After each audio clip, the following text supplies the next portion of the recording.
Samedi soir, c'est en direct sur LCI, ravi de vous retrouver. Merci à Émilie Zapalski, communicante, d'être avec nous. Bonsoir Émilie. Marie-Ève Malouine est également avec nous. Bonsoir. Marion Pariset, vous êtes secrétaire générale du think tank Le Millénaire, classé à droite. Et puis Jean-Michel Apathy qui est également avec nous. Dernier épisode du feuilleton sur l'ensauvagement réel ou supposé. Ce kidnapping, ça s'est passé avant-hier à Orly, dans le Val-de-Marne, près de Paris, un groupe de jeunes qui n'a pas hésité à enlever un autre jeune dont on est sans nouvelles depuis. On voit ça avec Georges Brenier. C'est vrai qu'on est tous choqués quand on voit ça, Marie-Ève Malouine. Alors on avait vu le chauffeur de bus tué à Bayonne, une infirmière tabassée pour le masque. Est-ce qu'on est dans un épisode de plus, là, à découvrir ce qui se passe ? C'est pas entièrement nouveau, hein. On a eu déjà des bandes de jeunes qui passaient à tabac un autre jeune. Ça existe depuis un certain temps. Moi, ce qui me frappe, c'est... Mais un kidnapping, là, il pique le copain, ils s'en vont. Du 20 contre 1. Et quand on a vu des jeunes passer à tabac par une bande, c'est filmé. Ils en sont fiers, ceux qui commettent ce forfait, cette agression. Et on est vraiment dans quelque chose d'une culture différente où, avant, des bandes s'affrontaient. Et puis, on faisait du 1 contre 1, le chef d'une bande contre le chef de l'autre. Là, on a l'impression qu'il y a une opportunité. Il est tout seul, on est plusieurs. Et il n'y a pas du tout de sentiment de procéder à quelque chose de lâche à ce moment-là. C'est normal, quand on est 20 contre 1, on gagne, donc on y va. Et donc, on ne va pas faire de bataille de mots, en sauvagement, ou ce qu'on veut, mais il y a un changement culturel dans les codes qui est ce qui était vécu comme de la lâcheté devient quelque chose d'assumé. Quelqu'un qui est tout seul, on est plusieurs, on en profite pour aller le chercher, et de l'autre côté, la famille ne porte pas plainte parce qu'on est dans ce régime de... Si je me retrouve tout seul dans la rue et que la bonne en face est là, c'est ça qui est hallucinant. La police ne sait même pas l'identité du garçon qui a été kidnappé. C'est pas une question de police, c'est pas une question de justice. Là, c'est une vraie question culturelle, donc qui touche tous les pans de la société. Comment avons-nous élevé nos enfants pour qu'on en arrive à ce genre de choses qui est intolérable, insupportable. Parce qu'on a vraiment deux mondes, pardonnez-moi, mais cet épisode, ce fait divers, a fait l'ouverture des 20h ce soir, donc la France entière est au courant, et là-bas, sur place, la famille de l'enlevé dit rien, on ne sait même pas qui c'est, la vie continue.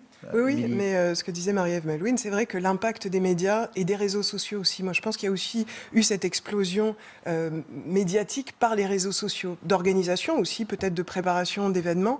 Il y a cette facilité-là avec les réseaux sociaux, et en effet, d'un geste un peu lâche ou un peu bâtard, ça devient quelque chose d'héroïque. Ça devient, je passe à la télé, je vois ça. Donc il y a cette accélération ou cette... Enfin, là, personne n'est passé à la télé, en l'occurrence. Non, mais en tout cas, on en parle. On parle de cet événement, on cite les noms, on voit quelles sont les bandes rivales, donc il y a quand même ça. Après, donc c'est peut-être plus violent, là c'est vrai que quand même 20 personnes masquées, il y a quand même quelque chose qui est assez étonnant, quoi. C'est bluffant de se dire, voilà, on arrive à cette violence-là. Je pense que c'est des phénomènes qui ne sont pas nouveaux, en effet.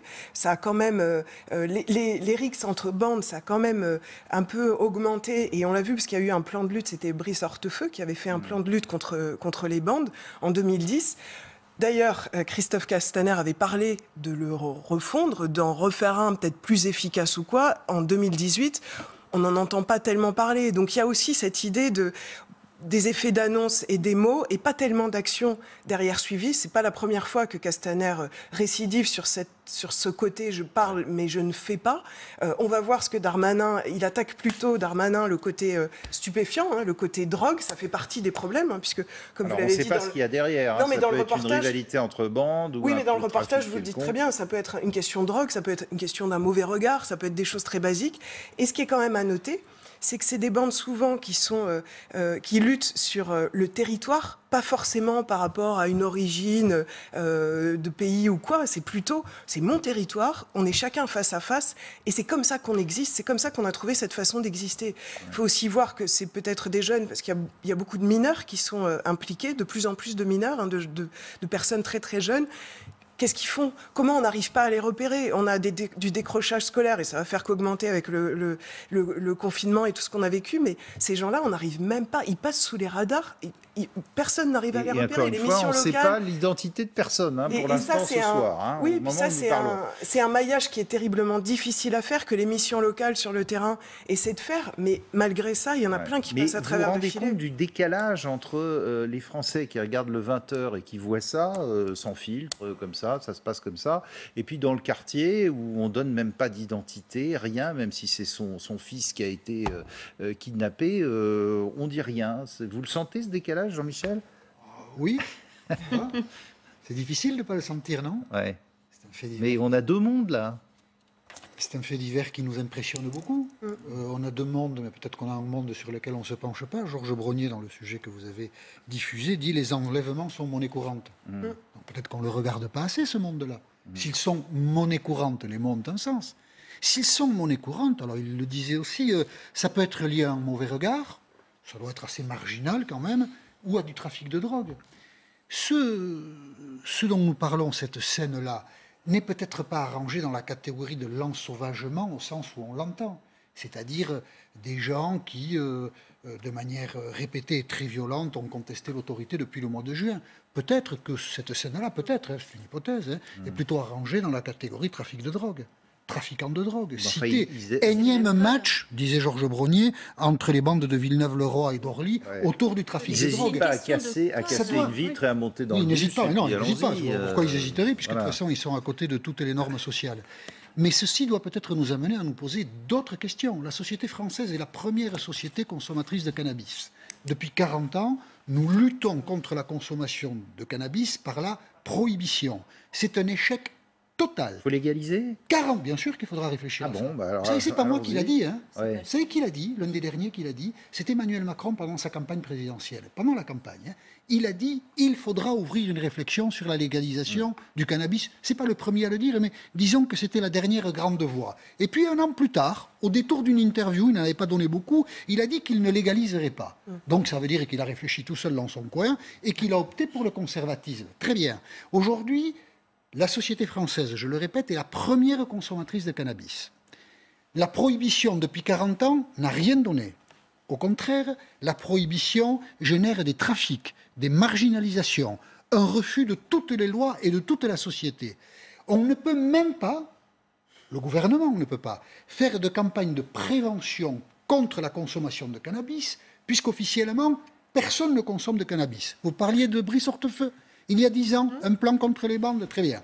Vous vous souvenez de la dernière expression sur les trafiquants de drogue? Gérald Darmanin, ouvrez les guillemets, je vais les empêcher de dormir. Moi, je pense qu'Orly roupille très bien. Ils n'ont peur de rien. Ouais. Donc, il faudra qu'on regarde ces problèmes-là en face. Mais c'est étonnant parce que pour sinon, l'une des solutions, ce soit la légalisation du cannabis. Ce n'est pas une question de drogue. On est dans une culture d'affrontement entre des quartiers, mais aussi des équipes de foot. Souvenez-vous ce qui s'est passé à Marseille. Quand le PSG joue, le préfet commence par dire « les Parisiens ne circulez pas à Marseille ». Est-ce que ce n'est pas la même chose à une échelle différente? On est Parisien, on est Marseillais, il ne faut pas qu'on se croise. Il y a une différence de taille. Non, pour moi, c'est la même chose. C'est une haine supposée, absolument pas argumentée et qui est acceptée. Parce que là, on nous dit c'est des quartiers, ils se tapent dessus entre quartiers, et Paris et Saint-Germain et Marseille, ils se tapent dessus parce qu'ils ne sont pas de la même ville. Moi, je suis d'avis de ne pas tout mélanger, parce que la différence de taille, c'est que les supporters de football ne génèrent pas d'argent noir, alors que le trafic de drogue génère de telles sommes d'argent que pour les récupérer, je ne sais pas si c'est lié à ça ou pas, mais en règle générale, pour les récupérer, des gens sont prêts à tout et vivent en dehors de la société normale. Mais là, ça peut être pour un regard et ça n'a rien à voir avec la drogue. Oui, on ne sait pas si c'est de la drogue, de toute façon. Marion Parisier, on ne vous a pas entendu, pardon. Pas de souci. Au-delà, vous dites que ce n'est pas spécialement une question de contestation de l'autorité. Fondamentalement, c'est une contestation de l'autorité. Le trafic de drogue, c'est une absence de reconnaissance de la loi derrière tout ça. Derrière aussi les affrontements qu'on retrouve par rapport au stade de foot et au match. C'est une ignorance fondamentale de ce qu'est la loi et de ce que demande la loi. Mais est-ce qu'on en est encore là, j'allais dire, quand on voit ça l'impression qu'ils sont chez eux, ils cassent la vitre du bus. On ignore totalement le fait qu'il y a un état de droit et qu'on est censé répondre à ces règles. On est dans deux mondes différents, dans deux planètes. Un sentiment d'impunité qui est au-delà du sentiment, qui est une réalité, puisque pour partie, on a bien vu cet été, quand il y a eu des arrestations, que nombre de personnes qui avaient commis des actes violents se retrouvaient avec un simple rappel à la loi, voire simplement relaxés sans suite. On est dans ce sentiment d'impunité parce que on a deux choses. On a agressé le chauffeur de bus. Oui, là, on ne sera peut-être pas dans un rappel à la loi. Je ne sais pas de quoi vous parlez, mais Allez, on a différents niveaux. Pardon, mais vous allez venir dans un instant. On va se retrouver après la pub et peut-être avec Benjamin Amar, qui était avec nous puis qui est reparti de la CGT du Val-de-Marne. On va lui demander ce qu'il en pense. À tout de suite.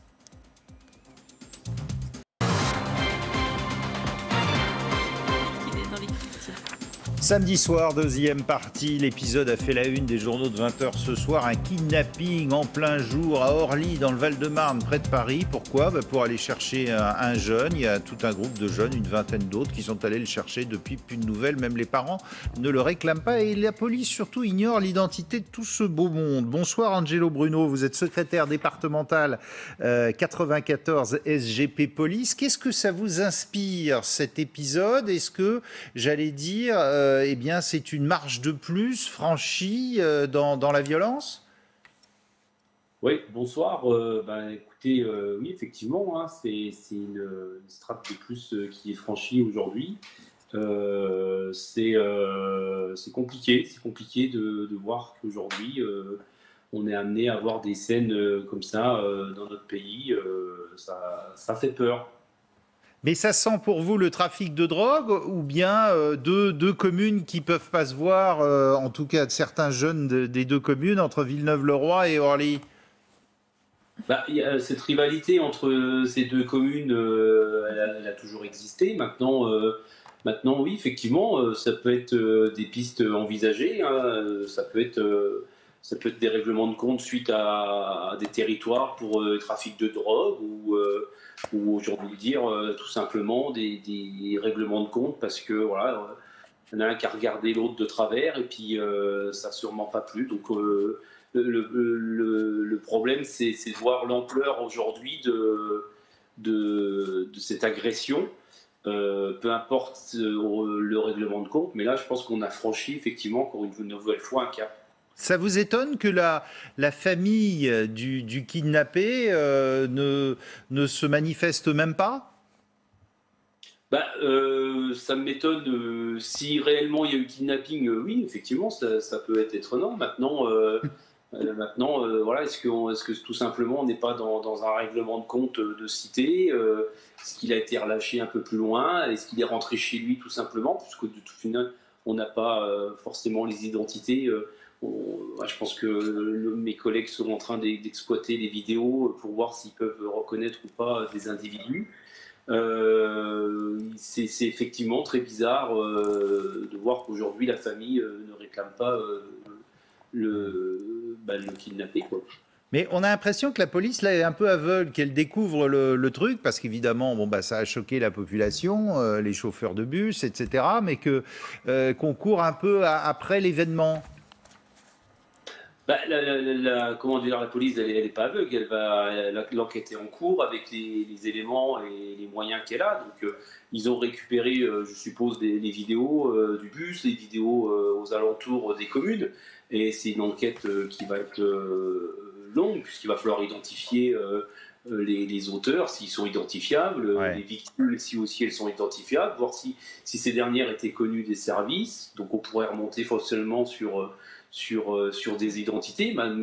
Après, la police est intervenue après cette agression.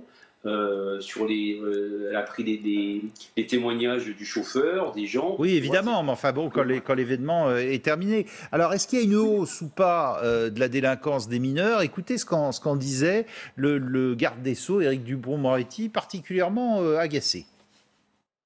Quand on a les chiffres de la délinquance des mineurs, la délinquance des mineurs n'a pas augmenté dans notre pays, monsieur, entendez-moi, depuis 10 ans.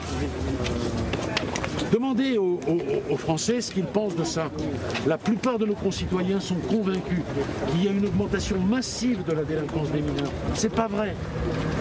Donc moi, j'entends rétablir un certain nombre de vérités. Est-ce qu'il y a un décalage là entre le garde des Sceaux et l'opinion ? Moi, je pense qu'il y a un décalage dans le sens où quand on parle de sécurité, et même c'est vrai en se reportant, moi je me suis reportée indéfiniment, c'est très dur au niveau des chiffres, parce qu'il y a des choses qui ne sont pas comparables au fil des années, il y a des choses qui sont prises en compte. Puis à chaque fois on vous met les homicides, mais évidemment les homicides c'est le pire. Et puis il y a des violences qui se rajoutent, les femmes qui se disent plus facilement maintenant qu'avant, donc c'est très compliqué, mais il y a aussi le ressenti, et c'est ça qui compte le plus pour l'opinion, c'est de se dire, moi quand je sors dans la rue, j'ai peur, je me sens pas en sécurité, et c'est ça qui va compter sur le plan politique. On peut sortir tous les chiffres qu'on veut. Si le ressenti est négatif, il va y avoir une attente d'autorité, c'est ce que Sarkozy appelle l'autorité qui vient du haut, d'autres choses, de quelque chose qui dit la loi. Mais le ressenti, c'est pas dans les statistiques, le ressenti. Le ressenti, c'est pas dans les statistiques, c'est pas des choses rationnelles, mais c'est des choses qu'on ressent. Après, je pense qu'il y a quand même, là, on voyait le syndicat qui dit, on va avoir une enquête ou quoi. On a quand même on a envie de dire heureusement, oui. Oui, mais il y a quand même, moi je regardais, sous François Molins, qui était procureur de la République, il y a des jeunes, 130, 150 jeunes qui étaient identifiés par les services sociaux dans ces banlieues, dans ces coins. Qu'est-ce qu'on en fait de ces jeunes? Comment on les suit? Comment on les identifie? Comment on voit ce qu'ils font? Est-ce que c'est de la drogue? Est-ce que c'est le mauvais regard? Il y a des établissements scolaires qui souffrent aussi de ça, parce qu'il y a du deal à côté des collèges. Il y en a beaucoup, même à Paris. Ils circulent avec WhatsApp pour essayer de prévenir les rixes et les bagarres entre... Mais il y a peu de moyens. Ce que je veux dire, c'est qu'on n'étudie pas quand même complètement le phénomène au point de savoir un peu comment s'y prendre, comment anticiper. Même chose sur les quartiers, les fameux quartiers de reconquête républicaine de Gérard Collomb. Ouais. Qu'est-ce qu'il en est? Chaque ministre de l'Intérieur pond son mais plan anti-violence. On en est à je ne sais pas combien. Avant, souvenez-vous, il y avait Jean-Louis Borloo qui avait travaillé, qui avait fait un grand plan pour les banlieues, qui disait on doit complètement changer la donne, l'approche. Qui est passé à la trappe. Et il y avait dit cette mesure. Et puis... Ah bah oui, mais il faut savoir ce qu'on veut. 60 milliards aujourd'hui, qu'est-ce qu'on ça représente 60 milliards, on n'a plus grand-chose aujourd'hui. Voilà, à l'époque, si le plan de Jean-Louis Borloo a été repoussé, c'est parce que Jean-Louis Borlooz n'avait pas tellement pris en compte la réalité des finances publiques. L'explication donnée par le président de la République, qui nous avait expliqué que deux mâles blancs qui ne connaissaient pas ces carrières ne pouvaient pas apporter la solution. Peut-être que Jean-Louis Borloo les connaissait un petit peu mieux que l'expression la plus habile qu'il ait pu avoir. Emmanuel Macron le pensait. En plus, de la part de Dupond-Moretti, il y a une erreur fondamentale en politique. Les chiffres, je crois que c'est dans le président qui a cette phrase, les chiffres, c'est comme le langage des fleurs, on leur fait dire ce qu'on veut. Ouais. Or, en politique, on ne travaille pas avec les chiffres, on travaille avec le ressenti. C'est arrivé à Lionel Jospin avant. Les chiffres disaient l'inverse de ce que disait l'opposition, Nicolas Sarkozy à l'époque, sur l'insécurité. Si les gens ressentent l'insécurité, c'est un ressenti. C'est comme la température, c'est la façon dont on la ressent, c'est pas la façon dont le thermomètre l'indique. Et en politique, on lutte contre le ressenti. Vous dites la politique, il y en a qui surfent évidemment sur tout ça. Écoutez, ça se passe à Fréjus en ce moment. C'est curieux. Il y en a qui surfent. On a eu pendant 20 ans un président de tribunal pour enfants à Bobigny qui a passé partout ce petit message du mineur qui est une victime.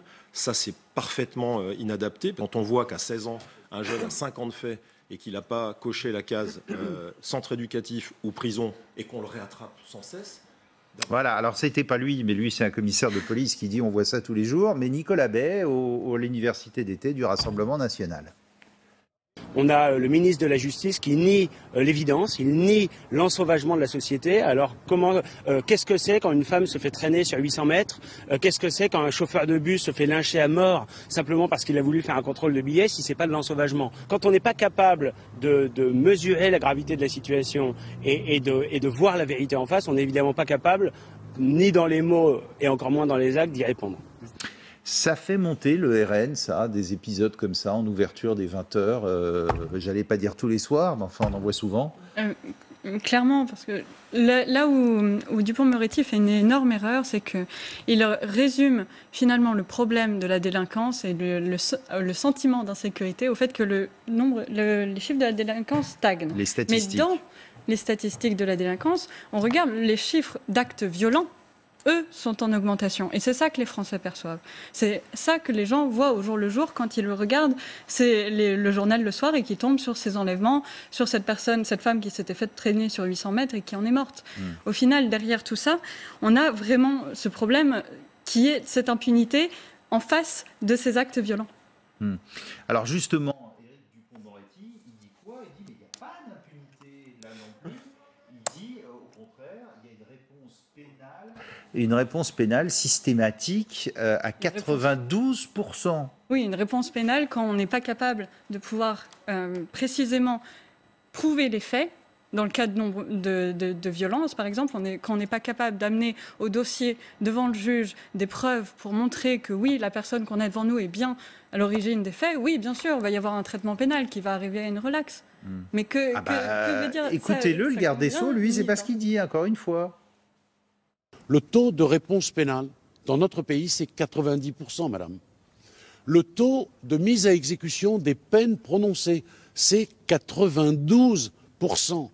Alors moi, quand j'entends que les peines prononcées ne sont jamais exécutées, quand j'entends que la justice ne donne pas de réponse pénale, quand j'entends que la délinquance des mineurs augmente, je dis qu'il faut remettre les choses à leur place et dire la vérité.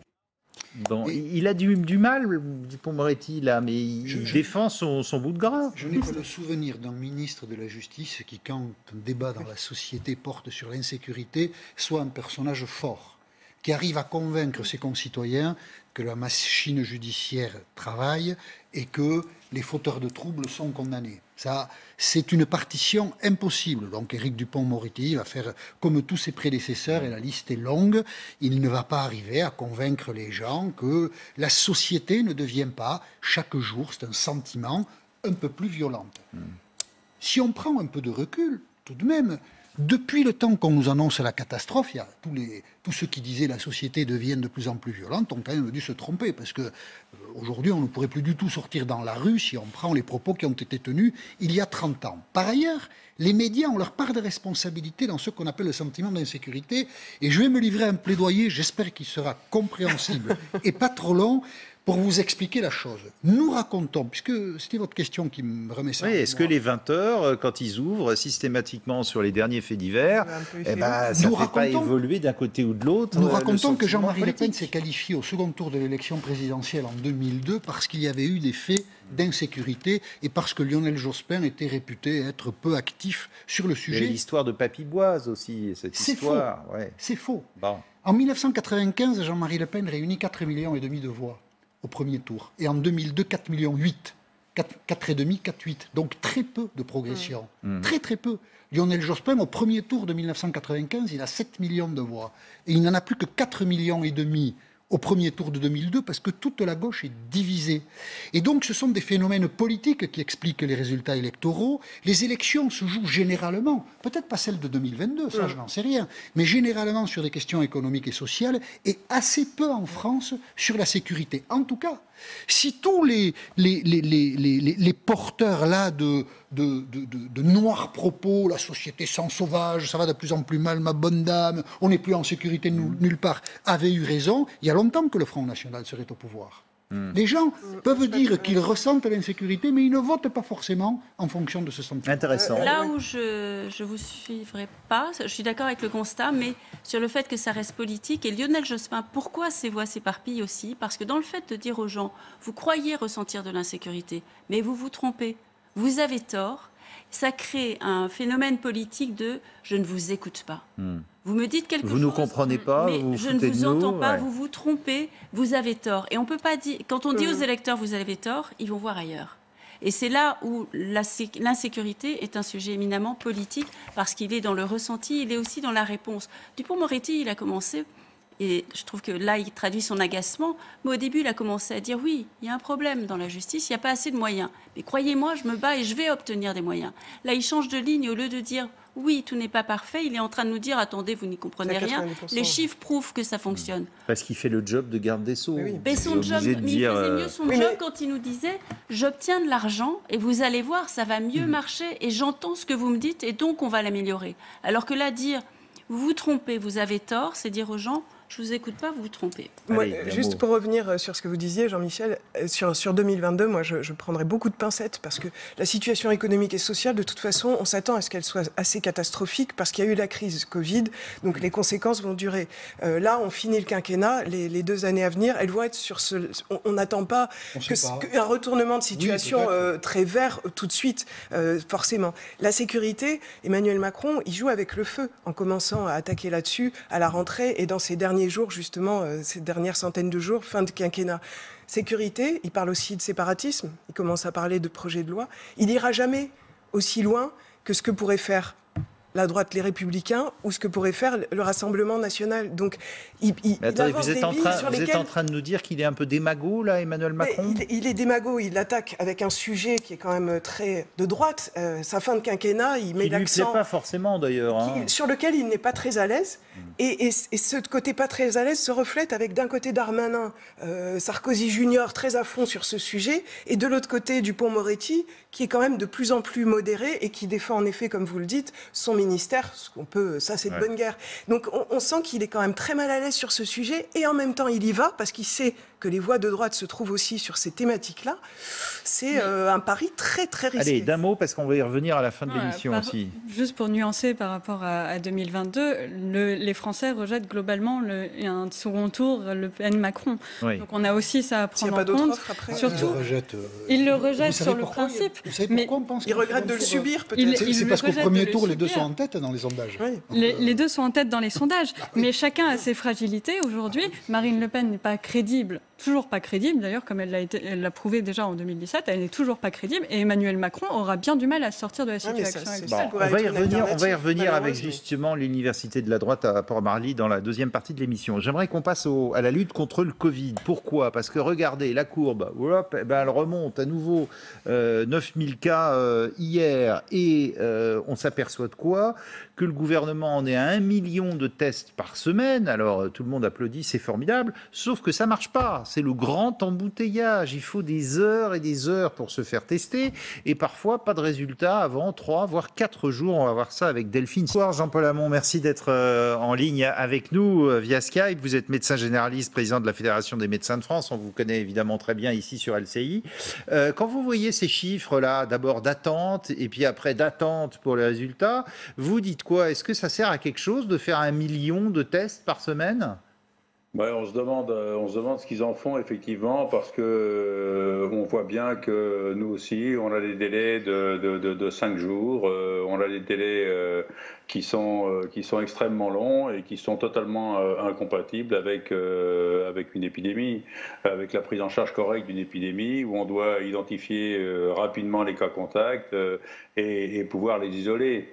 Là, vraiment, j'ai encore eu ce matin une personne qui a eu son résultat au bout de 5 jours. Elle avait eu le rendez-vous au bout de 48 heures.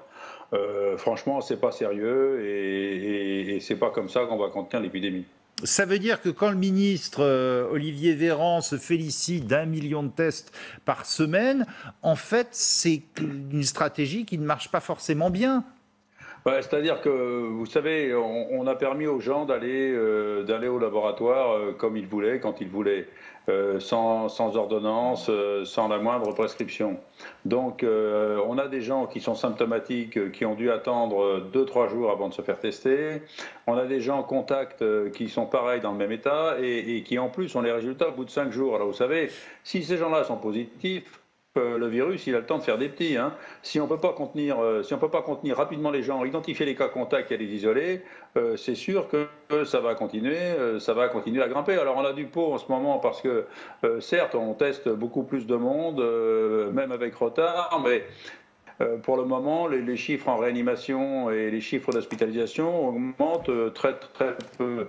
Donc de ce côté-là, on a de la chance, mais j'espère que ça va durer parce que de toute façon, on teste les gens actuellement.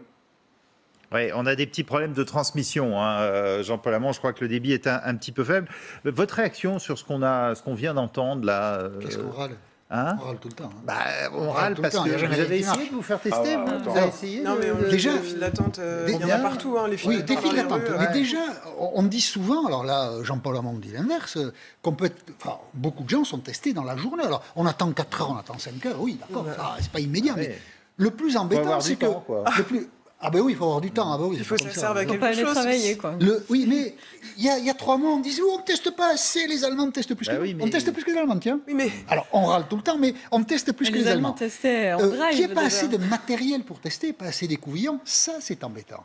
Et alors, sur le délai d'attente, 5 jours, c'est insupportable, mais sauf à ce qu'on nous mente, parce que quelquefois, on nous ment, ça peut arriver. Le ministère de la Santé dit 80% des résultats en moins de 36 heures. Ouais. C'est pas mal, ça, quand même. Alors, on râle. Alors, c'est peut-être dans les grandes villes que c'est je sais pas, 80% des tests en moins de 36 heures, des résultats en moins de 36 heures. Et là, tout le monde se braque sur des cas, parce qu'il y a toujours des cas. 5 jours. 5 jours, ça sert à rien. Jean-Michel, moi, je fais partie des râleuses, des râleurs, parce que c'est plus global, c'est que depuis le début, il y a le pays du Levant, puis il y a le pays du retard, quoi. Parce que nous, on a toujours 2-3 semaines de retard, ou voire, encore je suis sympa quand je dis 2-3 semaines, c'est plutôt 2-3 mois de retard, surtout. On l'a eu sur les masques, on l'a eu sur les respirateurs, on l'a eu sur les tests. Maintenant qu'on a les tests, on n'a plus de personnel. Moi, je me demande comment Olivier Véran, il arrive à dire toujours, oui, dans 2-3 semaines, ça sera prêt, oui, ne vous inquiétez pas. Enfin, il y a un moment, il doit en avoir ras-le-bol. On est quand même toujours en arrière. Les tests salivaires, en Belgique, ils les ont, aux États-Unis, ils les ont. L'Université de Liège, elle le fait pour ses élèves, pour ses profs, tous les jours, des tests salivaires. Les gens le font eux-mêmes, ils les déposent en quelques heures, et ils savent s'ils sont... Enfin, je veux dire, on n'est quand même pas, on n'est pas au Moyen-Âge, la France. Non, mais comment on arrive encore à pas avoir ce retour d'expérience sur tous les mois qu'on a passés? Donc on a à chaque fois un train de retard. Non, mais j'espère que ça va s'arrêter, parce que... Non, mais attendez, j'espère que ça va s'arrêter, parce que quand on aura les vaccins, est-ce qu'on va... Jean-Paul Hamon le dit, il y a des priorités.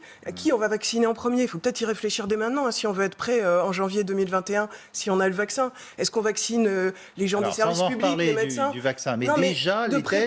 De préparer. À quoi ça sert si on n'a pas le résultat avant 4 jours et s'il faut faire autant la queue? À quoi ça sert si on ne peut pas tracer les gens et les isoler? Là, on avait compris que le test a servi à isoler les gens dans les jours où ils sont le plus porteurs du contaminant. Or là, si on attend de 3 à 5 jours et qu'on décide au bout de 2 jours de faire le test, on sera moins contaminant au moment où on sera... vous avez vu le cas dans ce reportage. Le gars, il attend 5 jours avant qu'on lui dise... Il contamine pendant 5 jours. Pourquoi on râle? Parce qu'on a depuis le début le sentiment que les choses ne fonctionnent pas. Et là, ce qu'on voit, c'est que ça continue de ne pas fonctionner. C'est vrai qu'on se dit, ce serait peut-être bien d'avoir d'un côté des gens prioritaires par rapport à ceux qui vont faire un test juste pour savoir. Quelqu'un qui a toutes les chances, qui a des symptômes, on se dit, il devrait passer Sauf que les Français, ils se disent, je vais voir ma vieille mère, j'ai envie de faire un test avant. Oui, je prends l'avion, j'ai envie de faire un test avant. Ceux-là, ils peuvent peut-être l'anticiper et puis savoir qu'ils auront rendez-vous 2-3 jours après. C'est moins gênant que celui qui a des symptômes, qui a peut-être besoin de le savoir tout de suite pour savoir s'il va à son travail ou pas. Et donc, on a du mal à le gérer et donc on râle parce qu'on ne maîtrise pas, on ne comprend pas. Donc, le réflexe du Français, dans ce cas-là, c'est de râler. Et après, on voit bien à raison ou pas? Parce que râler pour râler, ça ne sert à rien. Sinon, il ne serait pas français. Jean-Paul Hamon, on vous a retrouvé, vous avez retrouvé du débit. Faut tester, cibler, c'est ça qu'il faut faire? Mais bien sûr qu'il faut cibler, c'est-à-dire qu'il faut cibler les cas symptomatiques et il faut cibler les cas contacts pour pouvoir les isoler. Sinon, c'est délirant. On voit bien qu'on n'a pas les capacités d'analyser rapidement les choses. J'étais encore avec le président des biologiste tout à l'heure pour lui demander mais comment ça se fait qu'on puisse avoir des tels délais de 4 jours, de 5 jours, et il m'a dit oui mais là j'ai 3000 tests en attente, j'attends des machines et pourtant je peux te dire que j'en fais un paquet. Mais là c'est vrai que c'est... Alors certes il y a eu le problème des masques au départ, mais maintenant il y a le problème des machines, on n'arrive plus à produire les résultats, on peut prélever, mais on n'arrive pas à rendre les résultats rapidement. Ouais. Alors, de temps en temps, on a des filières, on réussit comme ça. Il y a 1 ou 2 labos qui réussissent à nous rendre les trucs en 24 heures, mais pourtant, on est en Ile-de-France, quoi. Normalement, on devrait trouver un labo qui vous donne les résultats dans les 24 heures pour isoler, identifier les cas contacts et cerner la chose. C'est vrai, pour les tests salivaires, je suis un petit peu surpris, effectivement, qu'en Europe, il y en ait, et que nous, on n'en est pas encore, quoi. Alors, la Haute Autorité de Santé est en train de se tâter pour nous dire si c'est bon ou si c'est pas bon. On sait qu'il va y avoir des faux négatifs comme pour les PCR, mais franchement, il faut vraiment que... Parce que si vous voulez qu'on fasse des tests pour les enfants, on ne va pas faire des tests PCR aux gamins dès qu'ils vont avoir la goutte au nez. Il nous faut des tests salivaires pour que ce soit facile et que les enfants puissent accepter facilement de se faire tester, parce que les pauvres gamins, l'hiver arrive, ils n'ont pas fini d'avoir la boutonnés, ils n'ont pas fini de se faire tester si on ne va pas fermer les écoles. Et dites-moi, les cas contacts, là, on a vu ce monsieur qui dit au bout de 5 jours, j'ai su que j'étais Covid, mais enfin, ça s'arrête là, personne ne m'a dit de ce qu'il fallait faire, ça vous étonne pas non plus, ça ?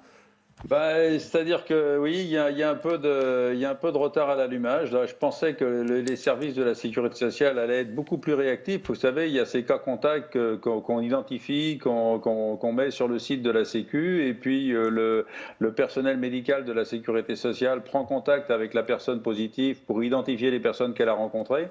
Visiblement, là aussi, il y a du retard à l'allumage et puis il n'y a pas assez de personnel. J'ai appris que même le système avait été un peu allégé pendant l'été et que là, depuis le retour de vacances, là, ils n'ont pas fourni assez de personnel pour justement identifier les cas contacts. C'est une course de vitesse. Ça fait beaucoup de retard à l'allumage quand même, hein. Désolé. Merci beaucoup. Merci Jean-Paul Hamon, président de la Fédération des médecins de France. Marion Pariset, pardon.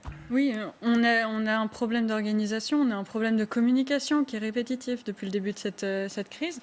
Et dans le cas de l'organisation surtout, on a eu un flou total dans la façon dont ça s'est organisé. Pour partie, ça a été délégué aux collectivités territoriales, aux communes. La gestion, la mairie de Paris, par exemple, organise sur certains points des tests PCR. Dans toutes les mairies, il y a des tentes et des tests gratuits. Une coordination à plusieurs niveaux qui n'est absolument pas claire et où les Français s'y perdent. Les Français ont envie qu'on leur indique clairement ce qu'ils peuvent ou qu'ils ne peuvent pas faire. Pour le masque, ça a été un fiasco total d'avoir les rues... Bon, d'accord, mais là, on s'aperçoit que les tests, ça ne marche pas non plus. Et on est dans la répétition de ces mêmes erreurs. On a manqué d'anticipation tout du long. Et pourtant, ce n'est pas faute d'avoir annoncé quand même depuis assez longtemps que la question des tests, elle se posait déjà en mai. Elle se posait déjà en mai quand on voyait que les Allemands faisaient passer les tests dans des drives, que les voitures passaient. Non, mais surtout, on nous a dit, vous allez voir, on va monter de 500 000 à 600 000, à 800 000, à 1 million. Mais on les a, mais on ne peut pas les faire. Mais sauf que ça ne sert à rien. On a un système ça sert à rien. Aujourd'hui, quand le ministère de la Santé dit 80% des résultats sont donnés en 36 heures, vous ne le croyez pas? Vous pensez que non? On s'aperçoit que dans les grandes villes, ce n'est pas le cas. Voilà, non, mais, je vous le dis, moi. Non, c'est pas ça, à grande ville ou petite ville. Le ministère de la Santé dit, dans 80% des cas, le résultat est donné dans les 36 sur la moyenne. Est-ce qu'on se concentre sur les 20% où ça ne marche pas, ou est-ce que le ministère nous ment? Voilà, je ne sais pas. Il y a une question, parce que sur les grandes villes... Oui, mais Jean-Michel, sur les grandes villes, en effet, il y a pas mal de problèmes, et il suffit de se balader dans la rue pour le voir concrètement. Les labos, et c'est dans les grandes villes qu'il y a quand même plus de mélange, justement, et de brassage, et c'est là où il risque d'y avoir une augmentation forte. Grande ville, petite ville, 80%, c'est vrai ou c'est faux? Grande ville, en tout cas, il y a beaucoup de gens. Et donc, si on est positif, on peut contaminer très vite. C'est que ce n'est pas le cas. Ouais. Est-ce que c'est la bonne stratégie, du coup, de tester comme ça à fond? Eh bien, on va essayer de voir ça. Voilà, bon sujet quand même, là. On s'aperçoit que ça ne fonctionne pas. C'est faire 1 million, oui, and so what? Test massif, mauvaise stratégie. C'est le titre du sujet. Mois d'avril-mai, sur ce plateau, le nombre de médecins qui disaient tester. Mais oui, mais avec des gens... on teste trop. Mais avec des gens derrière pour donner le résultat tout de suite. Un gros bazar. On ne dit pas qu'on teste trop, on dit qu'on teste, mais comme on a les résultats trop tard, ça sert à rien.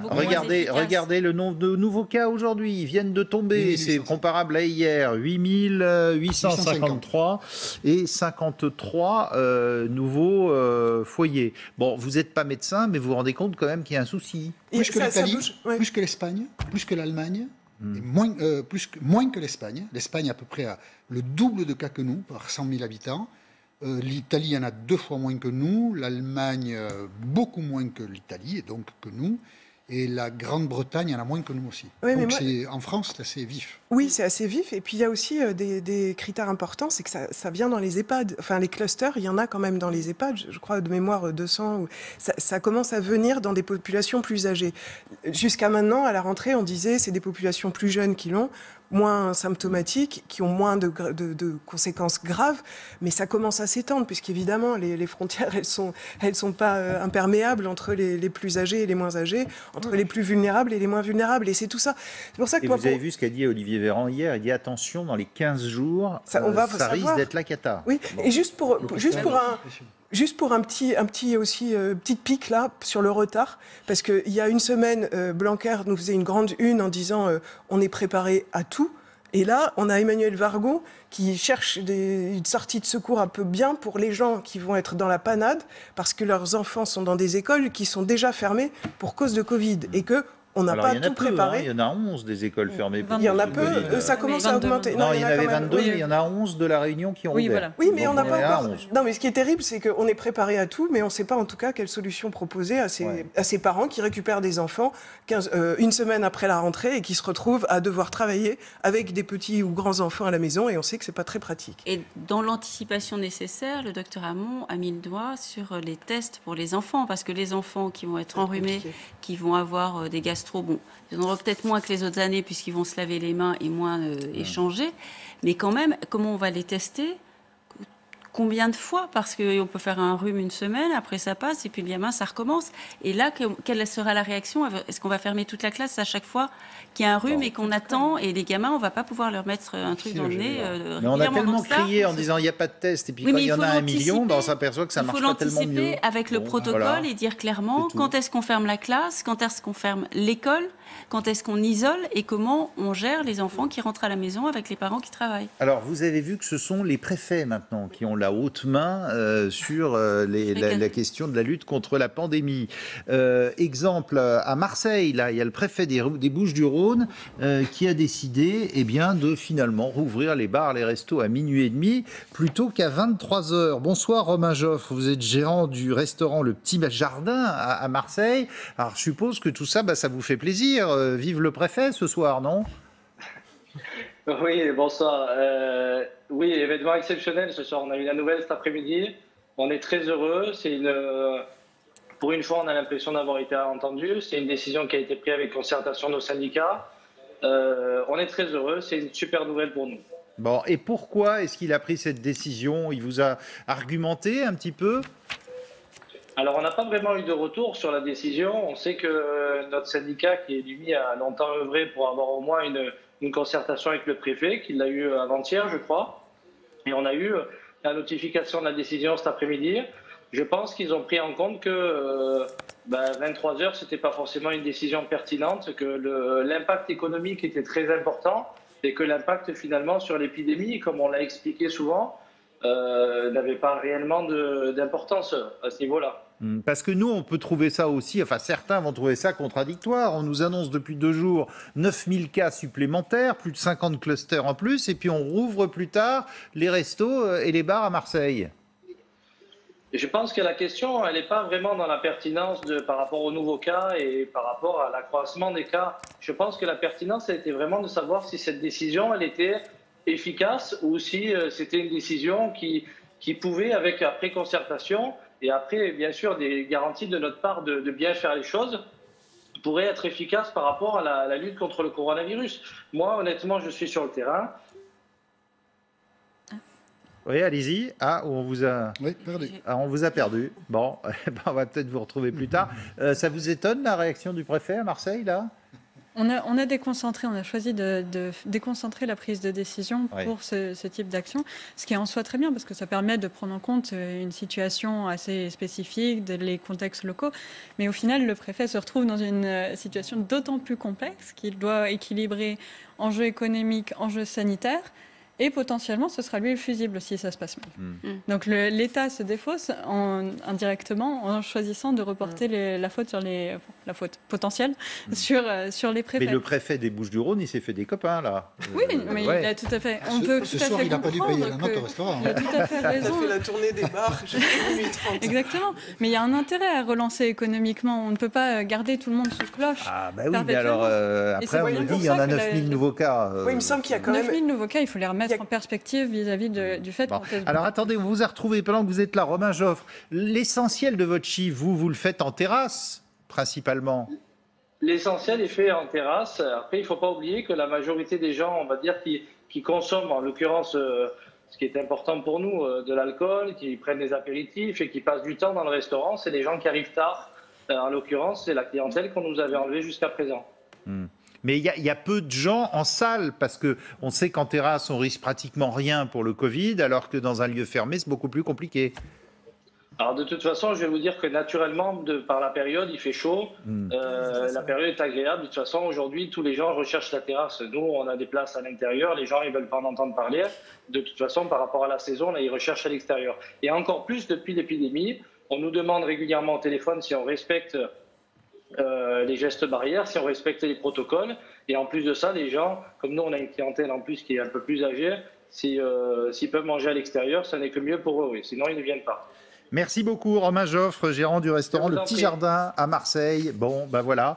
Vous avez vu aussi les autres décisions, par contre, qui ont été contestées par certains avocats, notamment à Lyon et Villeurbanne. Là, qu'est-ce qui s'est passé? Les préfets avaient dit obligation du masque partout.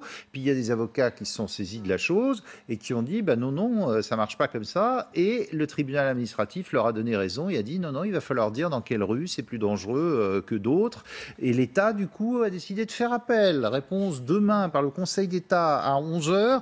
On va avoir un avocat dans un moment. Est-ce que ça a un sens, cette espèce de bagarre juridique auquel assistent les Français en ce moment? C'est un feuilleton sans fin et ça alimente, je trouve, les pros anti-masques, toute cette bataille qu'il y a, qui nous semble, face aux chiffres qui augmentent, un petit peu dérisoire, quoi, parce qu'on parle quand même de potentielle vie en jeu, ou en tout cas santé. On a l'impression même que la justice va contre alimente la santé cette publique. Polémique, et moi je la trouve complètement inutile à l'heure actuelle, quoi. C'est vraiment...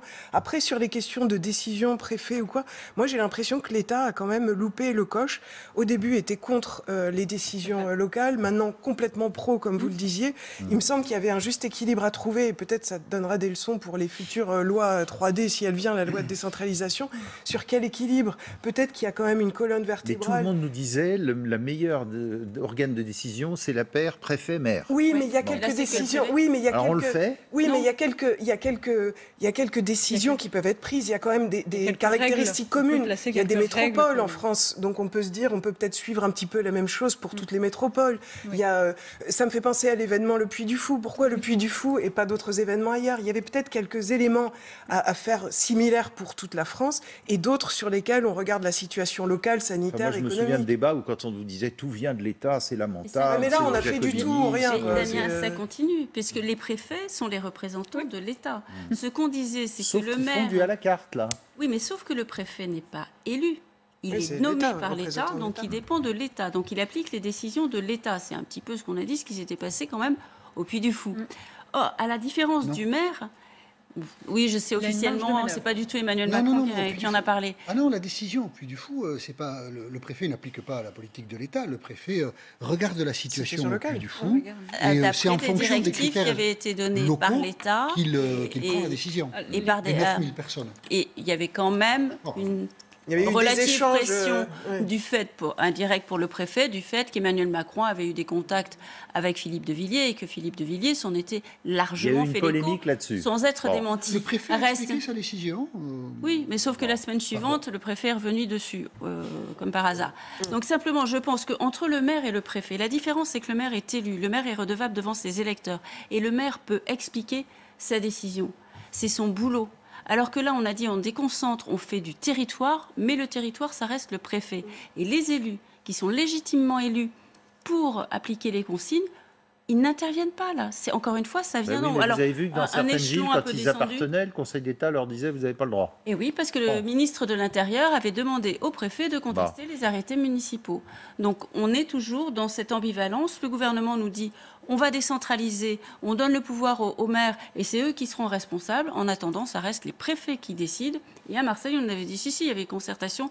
Le préfet voulait arrêter à 20h les restaurants et les élus ont obtenu que ce soit à 23h. Puis finalement, le préfet revient jusqu'à minuit et demi. Un mot. D'abord, je ne sais pas si la politique de santé, elle ne peut pas être... c'est pas les maires qui peuvent l'appliquer, c'est quand même une question nationale. Mais enfin bon. Alors, il faut la mettre partout. La justice, nous sommes dans une démocratie. Le virus pose beaucoup de problèmes à la démocratie. Donc, il y a des gens qui saisissent la justice.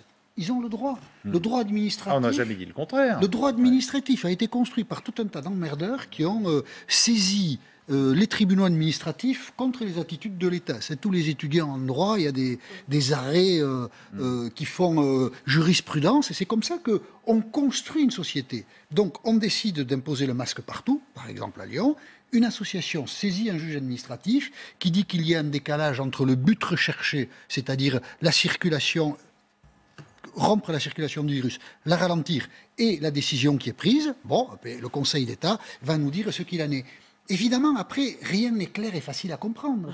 Parce que c'est plus simple de se dire on porte le masque tout le temps et partout. Mais si les libertés publiques sont dans la balance... Et le virus, il se fout. C'est intéressant aussi de regarder. Oui, mais oui, mais on ne va pas les bazarder non plus, les libertés publiques. C'est bien de rester intelligent dans une crise. Oui, c'est bien. Parce qu'être borné, c'est pas bien. Maître Carbon de 16 est avec nous, avocat pénaliste, responsable de la Commission des droits de l'homme. Alors, vous n'allez pas me dire le contraire. Vous les comprenez, ces avocats lyonnais ou de Villeurbanne qui ont saisi la justice pour dire non, le masque partout, non. Bonsoir, monsieur. Oui, je les comprends. Alors, ce ne sont pas les avocats qui ont saisi. Oui, des associations. Dans un cas d'une association et dans l'autre cas de soignants. C'est ça qui m'a intéressé, c'est que les demandeurs étaient des soignants. Alors, oui, j'ai entendu ce que vient d'indiquer Jean-Michel Apathy. Effectivement, dans un état de droit, il y a des libertés publiques. Et qu'est-ce qu'a considéré le juge administratif ? Eh bien, c'est que les mesures prises n'étaient pas proportionnées. Vous savez qu'il y a un principe général du droit, c'est le principe de proportion. Et si on contrevient à une liberté publique essentielle comme celle d'aller et de venir, eh bien, il faut proportionner la limite qu'on apporte au principe. Eh bien, au regard de la densité de population, ces mesures, ces arrêtés étaient disproportionnés. Donc, le juge a demandé au préfet du Bas-Rhin et de Lyon de réviser leur copie. Mais est-ce qu'on n'est pas dans une situation exceptionnelle là quand même ? Si, bien sûr, c'est ce qui justifie qu'on vienne prendre des mesures exceptionnelles.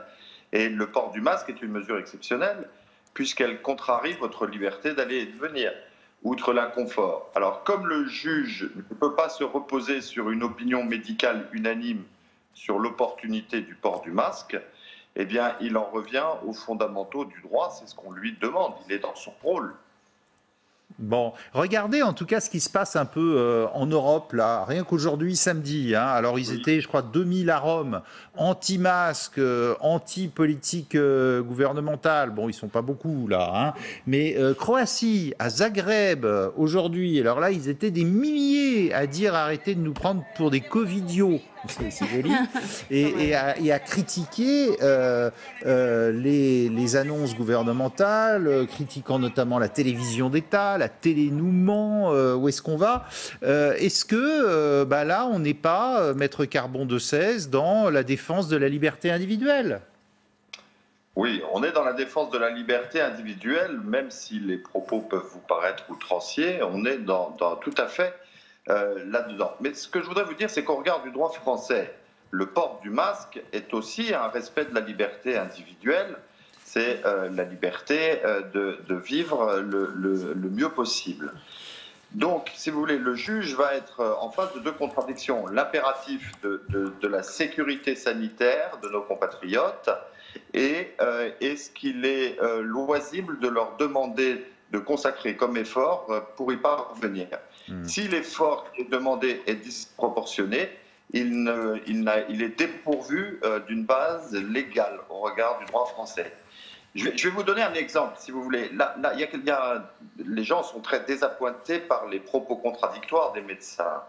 Mais si on regarde en droit, il y a une application qui a fait beaucoup parler d'elle, c'est l'application Covid-19.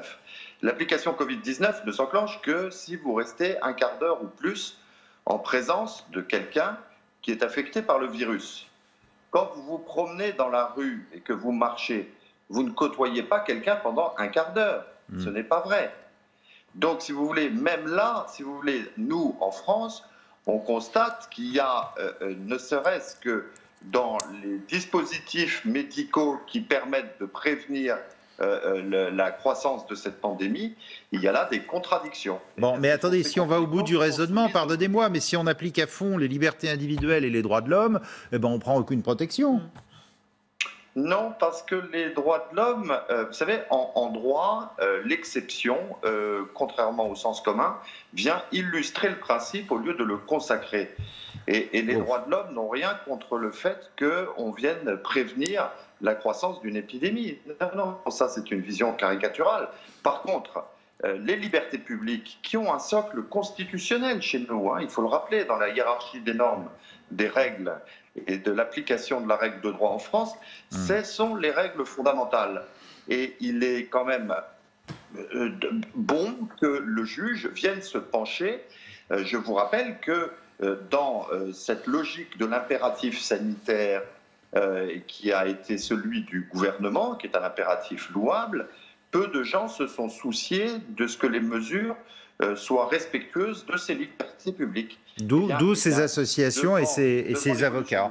Maintenant, le juge est saisi de ces contradictions. Bon. Merci beaucoup, Maître Carbon de 16, responsable de la Commission des droits de l'homme, avocat pénaliste. On parlait du vaccin à l'instant. Alors, tout le monde nous dit, l'OMS, première campagne mi-2021, au mieux, sûr, on va prendre toutes les protections possibles, limiter les risques, etc. Paf, regardez, 32% des Français refusent le vaccin et premier pays dans le monde anti-vaccin de loin, c'est l'Hexagone. Réaction là-dessus, on est fou ou on a raison d'avoir la trouille? On est des râleurs fous, dirait Jean-Michel. Non, mais ça traduit le malaise qu'il y a en France par rapport aux injonctions, par rapport à la défiance, par rapport à la parole des experts. C'est pas uniquement les politiques, c'est les gens. Je veux voir avant, je veux savoir ce qu'il y a dans ce vaccin. Même les médecins vous disent ça. Hein. Mais moi, je ne me ferai pas vacciner tout de suite. Mais voilà, mais on est rentré dans une ère typiquement française de scepticisme, de perplexité et d'attendre avant de voir si on va se faire vacciner. C'est pas forcément typiquement français. En tout cas, sur le cas des anti-vaccins, on voit aux États-Unis, c'est quand même un phénomène qui dépasse largement le Covid. Ce qui est particulier, c'est qu'en France, la vaccination est plutôt généralement tolérée et même appréciée. Ça se développe un peu ces dernières années. Là, ce qui est intéressant avec le masque, enfin intéressant dans le sens négatif, mais intéressant quand même, avec le masque et avec le vaccin, c'est qu'on voit une rupture de confiance des citoyens vis-à-vis de l'État. On n'a plus confiance parce qu'on a le sentiment qu'on ne sait pas, la parole publique a perdu de son sens. On ne croit plus finalement, est-ce qu'on doit porter le masque ou non? Là, on vient rajouter un peu une couche en plus de flou. Et derrière tout ça, les gens, ils vont devoir apprendre à vivre avec le virus parce qu'on ne sait pas combien de temps va durer cette crise. Mais vous feriez vacciner, vous, dans 6 mois? Eh bien, il faudrait savoir. Si le vaccin est là. Moi, je pense qu'il y a toujours une part quand même de peur d'un vaccin nouveau. Il y a eu quand même des choses avant. L'hépatite B, il y a eu hépatite B, sclérose en plaques. Un vaccin contre la dengue et un vaccin contre le SARS, et ça a été une catastrophe. Oui, et contre l'hépatite B. Ça marchait pas. L'hépatite B, moi je peux en témoigner, j'avais fait les 2 premiers vaccins, j'ai pas fait le dernier, parce qu'il y avait eu cette histoire de sclérose en plaques qui était démultipliée. Et depuis, ça a été réglé, et maintenant on peut se revacciner contre l'hépatite B sans problème. Mais il y a toujours cette peur rationnelle, enfin irrationnelle et rationnelle, parce qu'il y a eu des cas.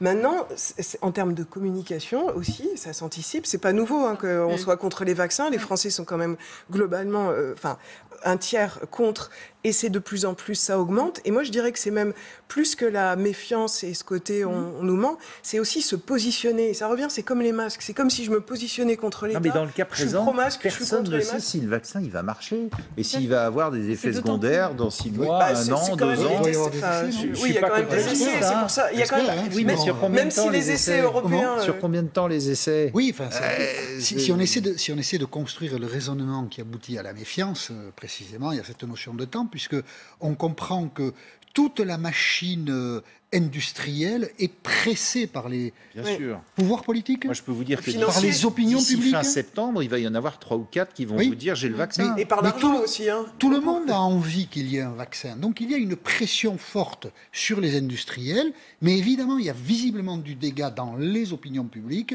c'est-à-dire que beaucoup de gens perdent confiance, ça va trop vite, ils veulent faire de l'argent, il y a du danger, et donc du coup, peut-être que le sondage place la France en tête des anti-vaccins, mais je pense que dans beaucoup de sociétés, il va y avoir des mouvements de refus sur un vaccin élaboré très vite, et beaucoup de gens se disent trop vite. Voilà, mais... Ce que ne mesure pas le sondage, c'est si les gens disent un non définitif ou si c'est un non pour l'instant, dans un premier temps, et on va voir comment ça se passe. Il y en a beaucoup qui disent que les autres essayent. Il faut qu'il y ait des cobayes et après j'y vais. Alors il paraît que les armées russes et chinoises, même la fille de Vladimir Poutine a été vaccinée. Donc il faudrait prendre des nouvelles de sa santé. Si vous en avez, c'est un scoop. Non, mais ce qui est terrible, c'est quand même, on parle des vaccins là avec cette peur. Il y a quand même quelques mois, on parlait de la chloroquine sans véritablement de tests qui étaient réalisés en bonne et due forme, mais plein de gens étaient prêts à le faire. Donc il y a un peu quand même des réactions assez bizarres. Ouais.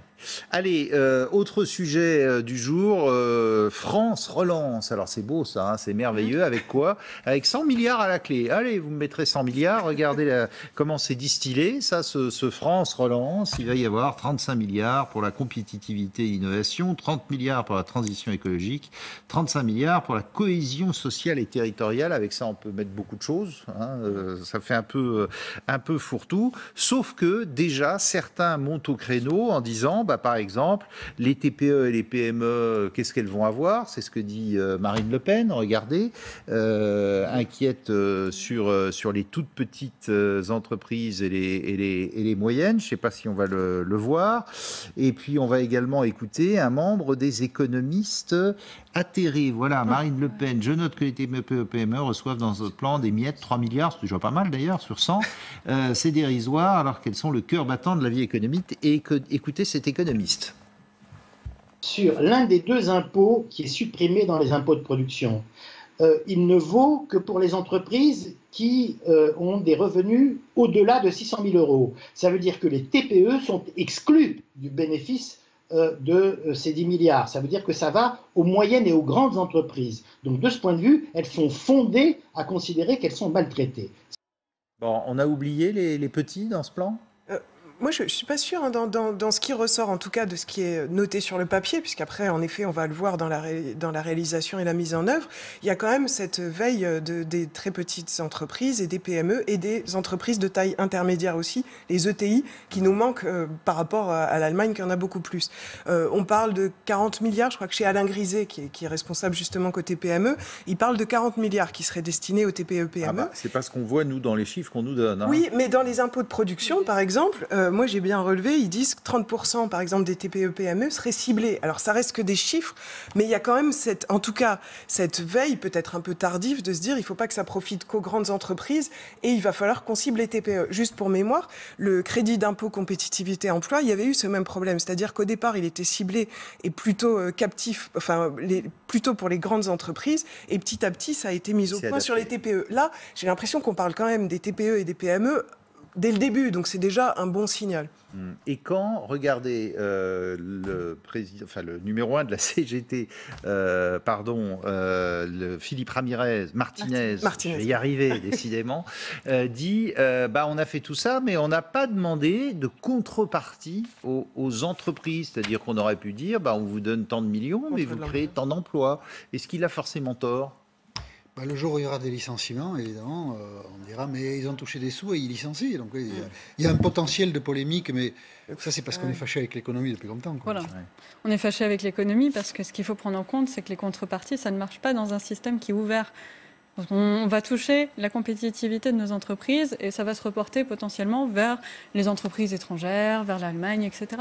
Au final, derrière, c'est une idée, c'est une fausse bonne idée. L'idée derrière, c'est une bonne idée. On ne devrait pas donner des milliards pour essayer de sauver l'économie ? Donner les milliards, mais c'est la condition, c'est la contrepartie. La conditionnalité, l'engagement.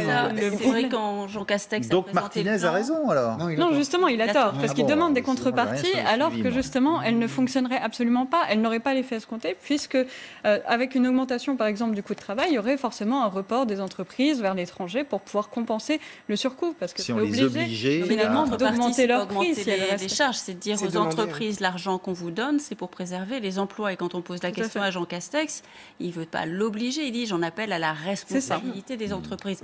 Or, on sait qu'une entreprise, son but premier n'est pas de préserver ses emplois, c'est de préserver sa rentabilité. Ouais, un peu des deux quand même. C'est pas que des il n'y a pas de personnel, elle produit pas.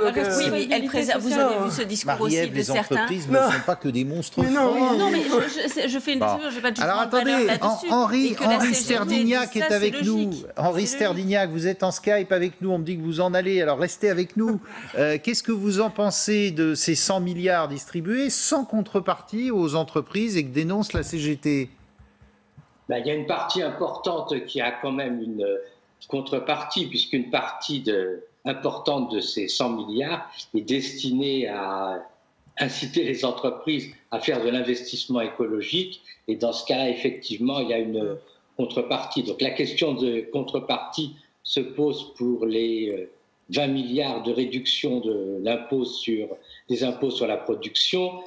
Évidemment, ça n'a rien à voir avec le plan de relance, c'est une vieille revendication du MEDEF, et le MEDEF a réussi à faire passer cette revendication dans le plan de relance et donc récupérer en quelque sorte 20 milliards uniquement sur de réduction de l'impôt de l'impôt à la production, sachant que en plus c'est au détriment des collectivités locales.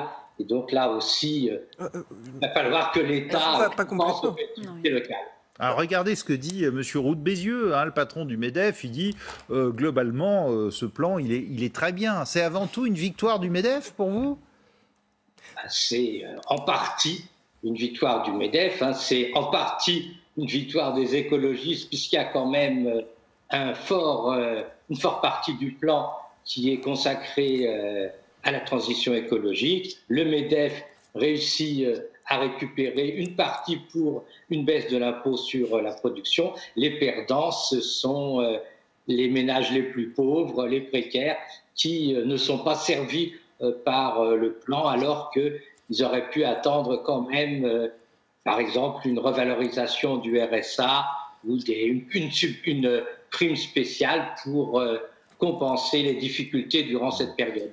Est-ce que c'est un gros mot de dire d'où ça vient, tous ces milliards? Parce qu'à chaque fois, on nous dit qu'il faut faire des économies, je suis dans un État en faillite, attention, les retraites, ça perd 3 milliards, ça va se casser la figure. Puis là, on nous en donne 100. Ces 100 milliards, c'est emprunté. C'est de l'argent que l'État va emprunter. Et en grande partie, il faut se rappeler que les ménages, durant la crise, ont épargné 100 milliards de plus que d'habitude. Donc, ils ont une partie, certains ménages, les salariés, les retraités, les fonctionnaires, ont vu leur salaire maintenu. Ils n'ont pas consommé pendant la période. Ils ont accumulé 100 milliards d'épargne supplémentaire. Ces 100 milliards sont dans les banques ou dans les assurances et ça va être prêté à l'État. Et donc, ces 100 milliards de hausse de la dette publique, ça correspond aux 100 milliards que les ménages ont épargné pendant... Ah oui, ça va faire les vases communicants, quoi, en quelque sorte. C'est un vase communicant. Et si on veut dégonfler la dette publique, il faut absolument que les ménages consomment. Le problème, c'est que les ménages ne consomment pas aujourd'hui parce que, d'abord, il y a la crainte du chômage, il y a l'incertitude, il y a le fait qu'on ne sait pas de quoi demain sera fait, donc on ne va pas changer sa voiture ou acheter des biens durables. Et donc, on continue à épargner, du moins les ménages des classes moyennes et supérieures. C'est de l'activité qui manque et c'est l'État qui s'endette pour compenser. Mais c'est quand même extraordinaire quand on entend ça, 100 milliards d'épargne avec les classes moyennes, c'est vrai, n'ont eu que des dépenses alimentaires pendant, par exemple, le confinement, donc il reste de l'argent. Il y a de l'argent, mais on ne sait sont pas partis en voyage à l'étranger, ils ont économisé l'argent. Et voilà, et on ne peut pas les obliger, comme vous dites, à changer de voiture ou de meubles ou de voyager. Bon. C'est un peu difficile, il y a des idées saugrenues consistant à dire il n'y a qu'à leur confisquer l'argent, il n'y a qu'à les forcer à acheter, leur dire l'argent sera plus valable après le 31 décembre. C'est un peu difficile. Donc la seule chose, c'est ce qu'a fait le gouvernement, c'est de dire allez dépenser et de préférence acheter français et acheter dans le cadre de la transition écologique, par exemple. Faites rénover votre logement, c'est le moment, et ça servira à la fois à relancer l'activité en France et ça servira aussi à économiser l'énergie. Merci beaucoup Henri Sterdignac, économiste à l'OFCE. Réaction autour de tout ce qu'on a entendu? C'est clairement pour ça, les 100 milliards d'épargne, c'est pour ça qu'on a un plan qui est plutôt pro-entreprise, visant l'investissement des entreprises, parce que l'argent côté épargnant, côté citoyen, il est là. Alors, ce qu'a dit cet économiste est très juste, c'est pour les personnes plus pauvres et les inégalités, là, pour le coup, le plan, il comble absolument pas ce trou-là. Ça, c'est clair. Et après, sur les contreparties, moi, je pense que le gouvernement, il réfléchit pas en termes de contrepartie. Il réfléchit en termes de très management entreprise, en termes de retour sur investissement. Qu'est-ce que je mets dans la boîte et qu'est-ce que ça va me rapporter en termes d'emploi, en termes d'activité économique, en termes d'industrie? Qu'est-ce que je vais... Et il fonctionne là-dessus. Et il va un petit peu plus loin en disant... en ouvrant un petit peu le débat, parce qu'il n'a pas été complètement fermé sur les contreparties. Il a dit c'est le Parlement qui est très très bien placé pour décider de ça. On va voir en projet de loi de finances ce qu'ils vont pouvoir décider. Ils vont discuter. Il n'y aura rien. Mais c'est une façon de, soi-disant, d'ouvrir. Et après, la deuxième chose, c'est de dire si un projet démarre, qu'on lui donne de l'argent et qu'il ne réussit pas assez vite, on le squeeze, on l'arrête. Et ça, ils l'ont dit. Et on peut même décider d'utiliser cet argent-là pour un autre projet. Ces 100 milliards, fallait le faire. S'il n'avait rien fait, c'était indispensable de toute façon pour l'économie. C'est pas suffisant. C'est même insuffisant. Il fallait donner plus que 100 milliards. Oui, parce qu'on perd 12 points de PIB avec la crise actuelle. Pour effectuer une réelle relance, il faudrait être à au moins ce niveau-là en termes de plan. Aujourd'hui, on est encore en dessous. Bon, après, on fait avec les moyens du bord, j'imagine qu'il y a ça. C'est déjà 500 milliards pour les moyens du bord. Le gouvernement laisse filer la dette pour pouvoir financer ce plan. Il y a une partie qui vient de l'Union européenne, d'ailleurs, il me semble, dans l'argent. C'est pas 40 milliards français. Donc c'est déjà, en termes de communication, on a bien laissé ça de côté. Mais on est dans une logique où on veut relancer l'offre. On a laissé tomber la demande parce qu'on sait que, de toute façon, les Français sont dans une période de crainte, c'est normal. On ne sait pas combien de temps va durer la crise. Donc, pour redonner la confiance, on investit dans l'entreprise en espérant pouvoir recréer des emplois et, dans ce cadre-là, redonner de la confiance aux Français dans l'économie. Tout est une question de confiance de toute façon. En économie, tout est une confiance. Il y a un argument encore important de la part du gouvernement pour les ménages, c'est de dire ne craignez rien. On n'augmentera pas les impôts. Bruno Le Maire, à chaque interview, c'est une grosse source de dire. Parce que c'est un réflexe aussi de dire, à la fin, il y aura un impôt Covid, donc je garde mes sous par devers moi. Donc c'est vrai qu'on travaille sur la confiance et confiance des entreprises, qu'elles croient en l'avenir et qu'elles investissent. Parce que l'investissement va créer de la richesse et cette richesse va finir par bénéficier à l'État. Donc il faut enclencher comme un moteur, avant avec la manivelle. Là, c'est la manivelle qui essaie de réenclencher le moteur pour qu'après, ça fonctionne. Mais ça passe par la confiance. Or, tout ce qu'on a dit avant sur la gestion du Covid est en contradiction avec le retour de cette confiance parce qu'on n'a pas le sentiment que les choses soient totalement maîtrisées. D'où l'idée, oui, mais on donne de l'argent aux entreprises, mais il n'y a pas de contrepartie. Donc, ce n'est pas totalement anticipé. Donc, c'est ça qu'il va falloir travailler. Peut-être le débat au Parlement le permettra si la majorité donne quelques coups de pouce là où il faut. Quand la politique et l'idéologie s'en mêlent, on écoutait Henri Sterdignac. Il dit le MEDEF, il a fait passer ses trucs, il en a profité 20 milliards. Vous avez vu, Roux de Bézieux, globalement, c'est bien. Et puis d'autre part, même Henri Sterdignac dit il faut que les ménages consomment. Et il vaut mieux qu'ils consomment français. Mais précisément, si on baisse les impôts de production, c'est pour faire en sorte que des fabrications qui ont été déportés à l'étranger reviennent en France. Et les chefs d'entreprise, qui sont philanthropes, mais pas trop, reviendront si le coût de production est compétitif.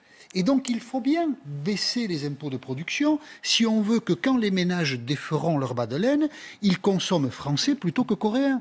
Parce que s'ils consomment coréen, ce plan de relance sera comme tous ceux qui ont précédé,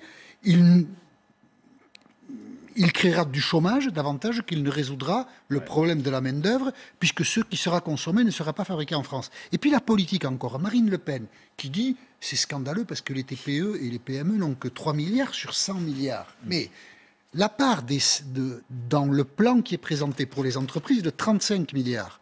Donc il ne faut pas dire 3 milliards pour les PME sur 100, mais 3 sur 35. Et par ailleurs, toute la partie sur l'écologie, qui permettra la rénovation des bâtiments, profitera aussi indirectement aux PME. Donc toute la communication politique, la mauvaise foi, l'idéologie viennent brouiller la perspective.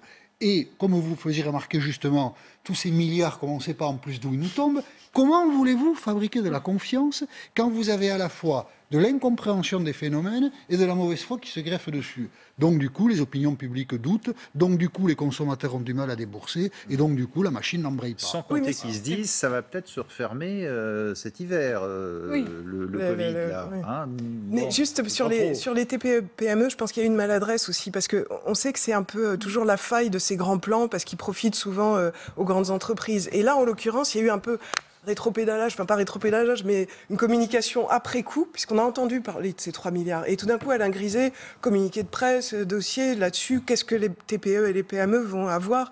On parle de 40 milliards, parce qu'en effet, on fait toute l'addition. Ça venait après coup. Ça aurait pu être, en termes de communication, ça aurait pu être dit dès le départ, le plan de relance bénéficiera aux TPE à hauteur de... Et voilà, allez, on va rester dans la politique. Tenez, vous avez suivi ça évidemment. La droite qui se cherche un leader. Je ne sais pas si ça vous empêche de dormir. En tout cas, tout le monde disait ça va peut-être être François Baroin. Sauf que patatras, hier, le Figaro dit non, ce sera par lui. Et lui, il a fait durer le suspense aujourd'hui à Port-Marly dans les Yvelines. Maintenant que le moment venu, celui que j'ai fixé, et je n'en bougerai pas, qui sera l'automne, m'amène à avoir ce devoir vis-à-vis de ma famille politique d'apporter une réponse, puisque cette question que vous vous posez, d'autres se la posent, je le ferai en temps et en heure, en responsabilité, avec la passion du pays, avec la passion de ma famille et avec la volonté de tout faire pour être un facteur d'union et pas de division. Voilà, une fois qu'on a dit ça, on n'a pas dit grand-chose, d'autant que Mediapart dit quoi? Dit, regardez, il devrait rejoindre la banque Morgan Stanley. On en est là. Bon, ce teasing-là, ça vous énerve ou après tout, il fait ce qu'il veut? Moi, je suis allée voir à Port-Marly, justement, comment c'était perçu. Donc, ce qui s'est passé, c'est qu'à la fin de son discours, quand même, il a fini par Jacques Chirac, en disant, quand j'étais jeune, puisqu'il s'intéressait à des jeunes militants républicains, Jacques Chirac m'a fait venir et m'a dit, écoute bien ce que je vais te dire. Tu es jeune, le pays t'a beaucoup donné, maintenant tu dois rendre en t'engageant. Et c'était ses derniers mots. Et là, la salle scandait François Baroin, président. Donc moi, j'ai plus eu l'impression de quelqu'un qui voulait desserrer le calendrier médiatique qui lui avait été imposé pour... oui, c'était un peu piégé lui-même en disant, je le dirai à la rentrée, pour dire... On va prendre un peu plus de temps parce que honnêtement, ce n'est pas son intérêt. Je ne vois pas ce que ça lui apporterait de dire aujourd'hui je suis candidat pour une campagne qui va durer 2 ans. Non, donc à l'automne non plus. Non, mais à l'automne, je pense qu'il donnera des indications, mais il ne va pas dire à l'automne je suis candidat ou je ne suis pas candidat. Je crois pas. Ça va encore reporter. Je pense que ça va durer. Non, mais c'est plus chinois là. Il faut qu'ils le disent avant 2022, parce qu'une fois que l'élection sera passée. On est en 2020, donc il a tout à fait. Je pense qu'il a tout à fait raison de prendre son temps et de sortir du calendrier qui lui a imposé par les médias et aussi. C'est nous qui imposons le calendrier. C'est lui qui a dit qu'il irait à l'automne. En tout cas, le Figaro, sacrément. C'est lui qui l'a dit. Il n'a pas dit je dirais si je suis candidat ou pas. Il a dit à l'automne. Il l'a dit, je dirais à l'automne. Les journalistes qui disent il a renoncé, non pas de la bouche de François Baroin, quiconque à qui il a dit j'ai renoncé. Ce sont des intuitions, ce qu'il appelle des interprétations du sentiment qu'il a pu donner. En tout cas, j'ai bien écouté son discours. Et je n'ai rien entendu. Pour vous, la porte n'est pas fermée. Je n'ai rien entendu dans son discours en contradiction avec le fait qu'il pourrait se présenter. Alors, s'il y va, il va se retrouver face à Valérie Pécresse, Xavier Bertrand, voire Bruno Retailleau. Rachida Dati. Il peut unifier tout ça. Il peut arriver à faire que tout ce monde-là s'accorde. Après, Christian Jacob, depuis quand il a été élu président du parti Les Républicains, a explicitement dit qu'il n'était pas favorable, en principe, aux primaires. À ce stade, on ne sait pas exactement quel sera le système de désignation du candidat des Républicains. Donc, dans le cas où François Baroin, possiblement, pourrait quand même, globalement réussir à fédérer autour de lui une grande partie de l'électorat, on l'a bien, aujourd'hui à Port-Marly, ça ressortait une forme d'adhésion, en tout cas plus d'engouement peut-être que pour d'autres personnalités qui étaient également présentes. C'est un candidat qui est potentiel. Et il a un potentiel assez fort parce qu'il permettrait aussi de s'opposer à Macron dans une forme de reproduction du duel Balladur-Chirac. Moi aussi, je suis jeune. Balladur-Chirac qui avait eu en 95, parce qu'on a justement cette idée de l'outsider qui arrive, et derrière... Balladur-Chirac, c'était le même camp, hein. Là, oui. On n'est pas tout à fait dans le même camp. Macron tente de mordre sur la droite, et pourtant, même en mordant sur la droite, il résiste. Il existe toujours un espace. Il bouge toujours. Il existe toujours un espace. Bon, regardez, à propos des primaires, à droite, ils ne sont pas d'accord non plus. Exemple. Pour moi, la primaire ouverte, c'est non. C'est pas parce que les socialistes ont créé ce bidule qui a été une arme de destruction massive du Parti socialiste, comme chez nous d'ailleurs. Moi, je trouve que c'est un système complètement dingo. C'est bien à un moment donné, pour choisir, il faut voter, quoi. Voilà. Après, c'est qui vote, ça peut pas être que les militants, sinon il n'y a pas de légitimité. Et à ce moment-là, ceux qui sont partis des Républicains et qui ont vocation à pouvoir être candidats, des Républicains ne se prêteront pas au jeu. Bon, même sur la primaire, ils ne sont pas d'accord. Ouais. Hein. Non, moi, j'avais juste une remarque sur le match là, que vous donniez, fiction, Emmanuel Macron, François Baroin. Ce qui est étonnant, c'est François Baroin, c'est quand même génial. Le type, il parle jamais, il parle pas, il communique pas, et tout le monde parle de lui. C'est quand même assez fou. Emmanuel Macron, en face, c'était l'inverse. Il a émergé à coup de volonté, de campagne très forte à faire parler de lui. C'est quand même assez énorme. Ça si c'est pour se porter candidat, sa pré-communication, elle est excellente. Elle n'est pas de lui, mais elle est très forte. Moins il parle, plus on parle de lui. Plus on parle de lui, plus on l'attend, et plus il semblerait être celui qui suscite le plus d'engouement et le plus capable de fédérer des idées qui sont quand même assez extrêmes, hein. Après, je pense que les Républicains, face au danger qu'ils ont de faire très peu, et on l'a vu au municipal, c'est une occasion pour eux quand même de se rassembler et de trouver le point commun minimal entre eux, le dénominateur commun minimum pour se parler et trouver quelqu'un qui dirige et trouver une place. Hein. Si on se place dans l'hypothèse où François Baroin dit cet automne « je suis candidat », parce que s'il dit je réfléchis encore, là tout le monde on va se lasser. Hein. Bon. Donc s'il dit je ne suis pas candidat, le problème est réglé. S'il dit je suis candidat, après il y aura une vérification qui sera faite de l'attitude des autres postulants. Est-ce qu'ils acceptent ou pas de s'incliner devant l'évidence Baroin? Pourquoi le faire? S'il n'y a pas de primaire. Non, comme ça, dans l'absolu. C'est-à-dire, une fois qu'il aura dit « je suis candidat », on ira voir Xavier Bertrand, qu'est-ce que vous en pensez? Il va dire « ah oui, je soutiens Baroin ». Non, sans doute pas. Valérie Pécresse, qu'est-ce qu'elle va dire? Elle va dire « oui, il est candidat, on verra bien ». Enfin, si vous voulez, je pense que la scène restera ouverte. À partir de ce moment-là, parce que nous sommes assez loin de l'échéance, il y aura des sondages. Il y a eu un sondage avec Baroin au mois de juin, 12%. Oui. Alors si les sondages... Sans parler, 12%, oui, alors qu'il y a aussi une campagne qui n'existe pas. Si en disant « je suis candidat », il passe à 24, il tue le match. Mais si ça reste faible, ce qui est une hypothèse, à ce moment-là, se posera la question de la mécanique qui doit distinguer le candidat. Et moi, je vous avoue que j'entends Nadine Morano, je ne comprends pas comment on peut refuser la primaire ouverte. Parce que tout fait apparatchik, ouverte, c'est-à-dire que tout le monde peut voter. Bien sûr, qui a été une réussite pour la droite en 2016, 4 millions de votants. Évidemment, ce n'est pas le candidat de Nadine Morano qui a gagné. Il a même été éliminé au premier tour. Je ne sais plus comment il s'appelait, j'ai oublié son nom. C'est François Fillon qui a gagné 44% au premier tour. Mais là, les gens ont dit ce qu'ils voulaient. Et je ne vois pas quel autre système peut être plus légitime que celui-là. On a bien vu que La République En Marche a monté un comité Théodule pour désigner son candidat à Paris, Benjamin Griveaux, et tout de suite, il y a une dissidence. Cédric Villani. Et ça a tué la campagne de Griveaux. Donc il n'y a que la primaire ouverte. Enfin, la primaire, ça ne marche pas à tous les coups. La primaire PS avec Benoît Hamon et 6%. Mais Benoît Hamon, il a 6% parce que c'est François Hollande qui tue les socialistes. Oui, mais enfin, ça n'a pas été une réussite. Mais ce n'est pas la primaire. C'est Hollande. Je pense qu'il y a quelque chose qui a été faite par Christian Jacob cet après-midi sur la primaire en disant elle a super bien fonctionné à tel point que même les socialistes sont venus voter à la primaire de la droite. Mais ils ne le savent pas. Il y a quelques visages qui avaient été reconnus. La primaire ouverte... Ils disent qu'il y a 15% des électeurs qui étaient de gauche, mais ils ne le savent pas. C'est de la propagande. Du côté du Rassemblement national, qu'est-ce qu'on dit? On dit de toute façon, le candidat de la droite, c'est qui? C'est Macron. Je regrette d'être pas parti plus vite, si vous voulez mon avis. Je suis resté jusqu'au bout en espérant un sursaut, mais quand je vois par exemple Christian Estrosi, qui, honnêtement d'ailleurs, il est cohérent avec lui-même, dit il faut s'allier tout de suite avec Emmanuel Macron, finalement on sait très bien qui sera le candidat des Républicains. Ce sera Emmanuel Macron, et donc je ne suis pas sûr que tous ceux qui sont attachés aux valeurs de ce qui était ce parti aient envie aujourd'hui d'être les supplétifs de M. Macron. Bon, alors il vend son fonds de commerce, lui, mais est-ce que la droite peut ne pas avoir de candidat si tout le monde s'écharpe? Non, par contre, quel espace elle pas de candidat, moi ça, je trouve ça inimaginable. Et alors moi je pense que les primaires ouvertes, elles sont annulées s'il y a un candidat qui s'impose, comme pourrait être François Baroin, parce que du coup ça annule tout. Bien sûr, ça annule tout. Mais il n'y aura pas d'autres candidats contre lui. Alors attendez, ça m'intéresse que vous dites, regardez la une du Parisien dimanche. Un autre candidat. Et lui, Mais lui, il faudrait qu'il soit candidat contre Emmanuel Macron. Non. Comment il le justifierait? Il est très convoité. En politique, la souplesse et les contorsions, ça fait partie de la règle, mais comment il légitimera une candidature? Et regardez la une du journal du dimanche, on est en plein dedans. Macron lance sa coalition. Comment le président veut agrandir sa majorité, sa stratégie pour créer une force centrale apte à s'élargir, gouverne-t-il à droite, l'avis des experts des Français. Bon courage les experts.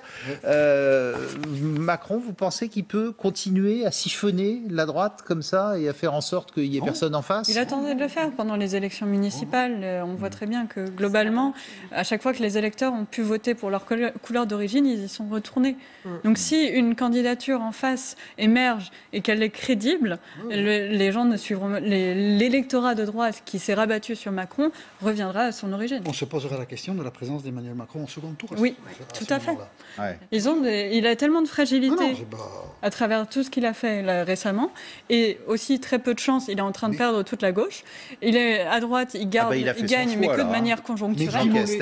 Mais Guy Mollet le disait en 1957, nous avons la droite la plus bête du monde, donc Emmanuel Macron spécule quand même sur l'aide de la droite qui va se diviser et se libaniser. C'est quand même pas une hypothèse tout à fait faible. Ça. Mais vous les voyez rentrer dans le rang, vous, la droite, dire finalement on a notre candidat, c'est elle ou lui? Et c'est la volonté de victoire, il y a un moment, c'est un principe de réalité. S'ils voient que la victoire est possible avec un candidat, à ce moment-là, très vite, les gens tournent Kazakh et essaient d'être le mieux placés à côté de ce candidat pour qu'il gagne et eux récupérer ou Matignon ou un gros ministère. Regardez les gens qui soutenaient Nicolas Sarkozy. Quand il y a des hochets à récupérer, on voit il y a du monde. Les gens qui soutenaient Nicolas Sarkozy, a priori, ils ne soutenaient pas François Fillon. Et puis quand c'est François Fillon qui est sorti, ils sont tous allés derrière.